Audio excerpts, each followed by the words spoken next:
Welcome back to the Common Sense Crypto channel, everyone. This is Rich making another video on XRP today, as usual. So wherever you are in this vast planet, I hope you're all having a nice day today. Since I usually like to show you the rails that XRP will run on in the future, I had to start our conversation about XRP with this from Triangle. Phase 2 of the cross-border QR payment integration between Malaysia and Cambodia has begun, improving financial connection and interoperability between the two nations.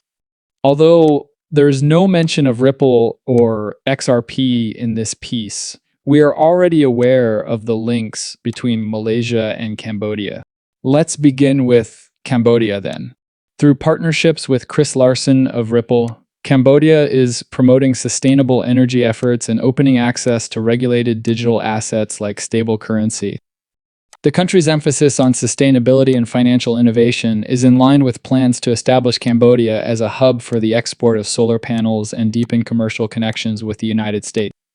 These changes could promote the use of XRP for effective cross-border transactions and Ripple's RLUSD stablecoin for trade, increasing economic connectedness and updating Cambodia's financial system. Next are Malaysia, Do It Now, Thailand, and BRICS. All of these are linked to Singapore, Triangle, and Ripple. This displays every rail that has been installed for more than 10 years. At this time, there are rails for XRP to run on in every single nation. Because I already know that Ripple has been putting such rails in place for the past 10 years, I simply laugh when someone says, "Oh, this is the XRP killer at this point." Therefore, I constantly think, one thing that cryptocurrency doesn't have is the Ripple rails. Anytime someone mentions a new coin. Breaking, the United States receives the Hinman IG report. A whitewash was used. After waiting so long for the Hyman report, we discovered that Hyman had not committed any crimes. In the same way that ETH received a free pass, so did he. At least now, the cryptocurrency community is aware of their position regarding Hyman. This man is so corrupt, You would assume that they would have discovered some dirt about this man, who, though isn't receiving a free pass, fried Sam Bankman. He was just transferred to Victimville, a brutal prison in California. And that's okay, since Sam made a lot of people his victims. When FTX collapsed, many people lost everything. With regular fights, stabbings, and a potentially volatile atmosphere, the medium security institution has a reputation for being harsh. I believe there's a reason they put him here. Sam seems to be receiving his karma now. Many people who invested with FTX lost everything, and others will continue to lose since they failed to complete the KYC and AML criteria. As a result, some of that money might not be claimed. I did a video on that some weeks prior. WebC, an additional listing for XRP, will feature XRP. And this occurred on Friday, April 11. They continue by explaining what XRP is. Ripple Labs created this digital asset and payment system technology. In order to provide quicker, more dependable, and scalable alternatives for international money transfers, the project was started in 2012. They are explaining to you what it is designed to do. That being said, everyone wants to grant access to XRP at this point because this run is going to be spectacular. When XRP truly begins to take off, everyone and their brother will want to cling on to it. Therefore, the FOMO level will be through the roof. We'll now discuss a topic that isn't often discussed in the cryptocurrency community. And Black Swan Capitalist is the source of this. In the event that you sell your cryptocurrency, your portfolio will reach $1 million. Have you ever considered your sales strategy? This question is crucial. It is far more difficult to do than to say, I urge everyone to develop an exit strategy.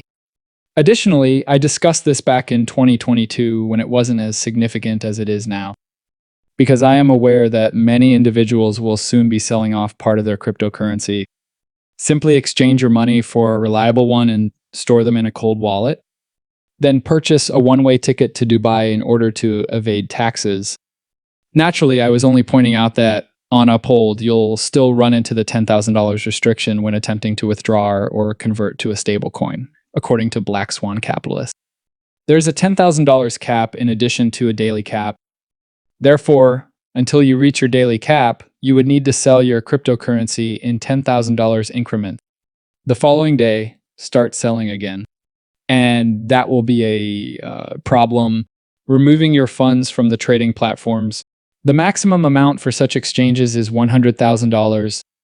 Some are even higher. Here's another strategy. Transfer everything to a stable coin first. You should also utilize different wallets. I'd create 10 wallets and deposit $300,000 into each of them. That is, if you are withdrawing $3 million in cryptocurrency. However, with $100K, I would still make 10 distinct wallets. Third, taxes will be a pain in the ass if you're cashing out $1 million. I would relocate to an area with relatively cheap taxes. Consider Dubai, Puerto Rico, and so forth. Fourth, register for an account on Binance or Coinbase. Fifth, use them to cash out. That's it. Take pleasure in your 3 million. You see, I've seen that strategy for years, which is why I suggested creating 10 distinct wallets. I'm referring to the day I first became interested in cryptocurrency. According to some, it's preferable to have 10 separate wallets and withdraw money from each one every day. And I believe that also had to do with the restrictions that were in place at the time. In this manner, you may transfer $100,000 every day and withdraw the entire amount in 10 days. However, let's visit Google to explore the overview for transferring $1 million from an exchange to a bank. Most likely, wire transfer or other comparable technique will be required. This entails submitting your bank account information, starting the transfer through the exchange, and sometimes paying costs. Depending on the destination and mode of transfer, the full process may take 1 to 5 business days. You must also let your bank know if you have more than 1,000 arriving there. If not, you will be confronted with warning signs and your funds may be frozen. Thus, begin the transfer process by logging onto the exchange and initiating the transfer. Before completing the transfer, enter the information for your bank, confirm the transfer, and check all the data again, including the recipient's identity, the amount, and the currency.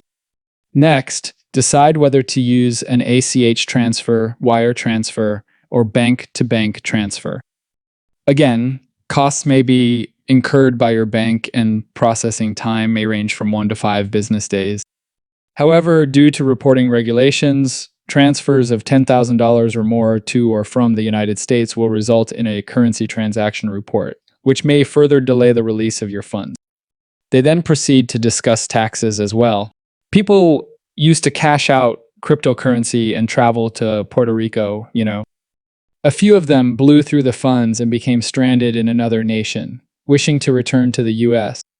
You best have a plan if you want to relocate abroad to avoid paying taxes. You don't want to arrive, spend all of the money, and then be left without anything. Additionally, given the current liquidity issues in the banking system, you should avoid placing $1 million in a single bank account due to FDIC insurance. To deposit the funds, you will need to create several accounts. Many people also fail to consider that. However, you want to use that money for your own benefit if you plan to cash out that kind of cryptocurrency. Avoid blowing past it and coming back here to chase the next big thing. Furthermore,